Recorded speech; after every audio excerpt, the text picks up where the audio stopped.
जादुई हार का रहस्य। बहुत समय पहले की बात है। एक दूर देश में दो दोस्त रहते थे, जिनका नाम आकाश और राहुल था। आकाश एक कुशल धनुर्धर था, जिसके पास एक सुंदर धनुष था, जबकि राहुल तलवारबाजी में माहिर था और हमेशा अपनी चमकती हुई तलवार साथ रखता था।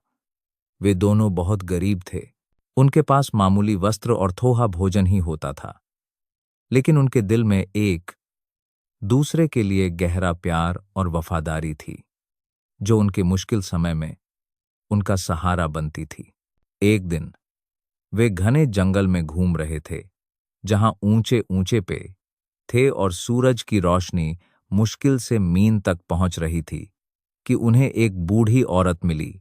वह बहुत भूखी थी। उसकी आंखें अंदर धांसी हुई थीं और चेहरे पर झुर्रियां थीं। आकाश और राहुल ने अपनी बची हुई रोटियां उसे दे दीं, जो उन्होंने दोपहर के भोजन के लिए रखी थीं। बूढ़ी औरत बहुत खुश हुई और उन्हें आशीर्वाद देते हुए बोली, तुम्हारी दयालुता से मैं बहुत प्रसन्न हूं। मेरे पास तुम्हें देने के लिए कुछ नहीं है, सिवाय इस हार के।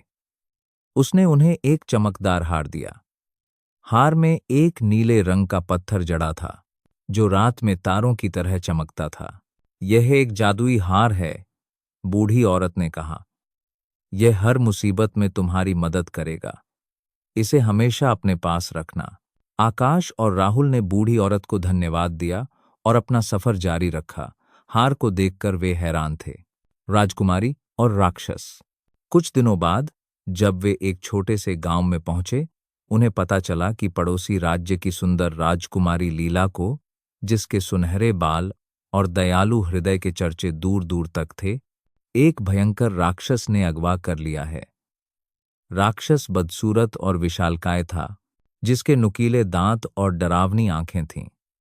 वह उसे एक ऊंचे पहाड़ पर, जिसकी छोटी बादलों से ढकी रहती थी, अपनी अंधेरी गुफा में कैद करके रखता था। राजा ने घोषणा की कि जो कोई भी राजकुमारी को बचाएगा, वह उसे अपनी आधी सल्तनत और राजकुमारी का हाथ देगा। राहुल को लालच आ गया। वह राजकुमारी और आधी सल्तनत के बारे में सोचकर उत्साहित हो गया। वह तुरंत राजकुमारी को बचाने के लिए तैयार हो गया और अपनी तलवार निकाल ली। लेकिन आकाश ने कहा, राहुल, यह बहुत खतरनाक है। हमें सोच समझकर फैसला लेना चाहिए। हमें राक्षस की शक्ति और गुफा के बारे में कुछ नहीं पता। लेकिन राहुल नहीं माना और अकेला ही पहाड़ की तरफ चल पड़ा। उसकी आंखों में लालच साफ दिख रहा था। आकाश भी अपने दोस्त की सुरक्षा के लिए फौरन उसके पीछे पीछे गया। जैसे ही राहुल गुफा के पास पहुंचा, जहां से भयानक गर्जना की आवाजें आ रही थीं, राक्षस ने उस पर हमला कर दिया। राहुल ने बहादुरी से लड़ाई लड़ी, अपनी तलवार से वार किया, लेकिन राक्षस बहुत शक्तिशाली था। उसके शरीर पर मोटी चमड़ी थी, जिस पर तलवार का वार बेअसर हो रहा था। राहुल बुरी तरह घायल हो गया। उसके हाथ से तलवार छूट गई और वह बेहोश होकर गिर पड़ा। तभी आकाश वहां पहुंचा। उसने देखा कि उसका दोस्त खतरे में है। राक्षस राहुल को अपने पंजों से उठाने वाला था। उसने तुरंत हार को अपने हाथ में लिया और अपनी पूरी शक्ति से जोर से पुकारा, जादुई हार, मेरे दोस्त की जान बचाओ। हार से एक तेज रोशनी निकली, जो सूरज की तरह चमकीली थी, और सीधे राक्षस पर पड़ी। राक्षस दर्द से चीखने लगा। उसकी आंखें जलने लगीं और उसकी ताकत कम होने लगी। वह लखाने लगा। आकाश ने मौका देखकर अपने धनुष से एक तीर चलाया, जो सीधा राक्षस की कमजोर जगह पर लगा और उसे घायल कर दिया। राक्षस गुफा के अंदर भागा और लखाता हुआ एक गहरी खाई में गिर गया, जहां से उसकी चीखें कुछ देर तक आती रहीं। आकाश जल्दी से गुफा के अंदर गया, जो अंधेरी और ठंडी थी। उसने देखा कि राजकुमारी एक कोने में डरी हुई बैठी है। उसके चेहरे पर आंसू थे और वह सहमी हुई थी। उसने राजकुमारी को आजाद किया, उसके बंधन खोले।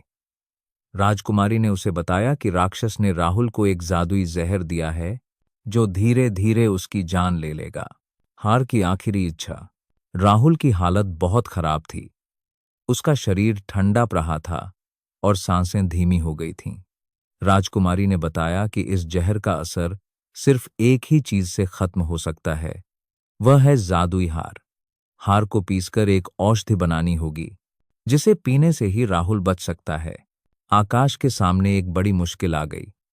अगर वह हार को पीसता है तो राहुल बच जाएगा, लेकिन हार हमेशा के लिए खत्म हो जाएगा और वह जादुई शक्ति खो देगा जो उनकी रक्षा करती थी। अगर वह ऐसा नहीं करता तो राहुल मर जाएगा और वह अपने सबसे अच्छे दोस्त को खो देगा। आकाश ने एक पल भी नहीं सोचा और तुरंत हार को उठाया। उसने एक पत्थर तलाशा और हार को उस पर रखकर पीसना शुरू कर दिया। नीले रंग का पत्थर धीरे धीरे पाउडर में बदल गया। उसने तुरंत उस पाउडर में थोड़ा पानी मिलाकर औषधि बना ली। उसने राहुल को वह औषधि पानी मिलाकर औषधि बना ली, पिलाई। कुछ ही देर में राहुल की आंखें खुलीं।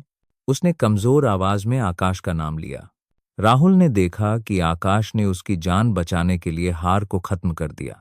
उसे अपनी गलती का एहसास हुआ कि उसने लालच में आकर अपने दोस्त को खतरे में डाला था और आकाश ने बिना किसी स्वार्थ के उसकी जान बचाई।